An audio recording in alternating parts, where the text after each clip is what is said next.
Sinilat ng Andres Bonifacio Integrated School o ABIS Defenders ang Addition Gibbs Integrated School o AIS Spikers gamit ang kanilang kade-kade ng atake upang makuha ang 2-1 bentahe sa bisa ng 21-14, 11-21 at 12-21 sa Men's Sepak Takraw Exhibition Game na ginanap sa St. Andrews School Pebrero 27.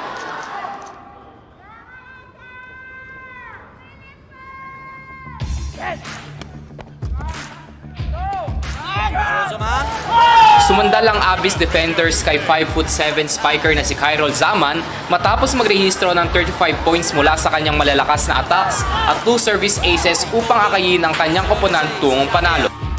On the money, the final on Sunday. Philippines will go into a bronze medal match. Celebrations for Malaysia. Gosh, they worked hard. They had to.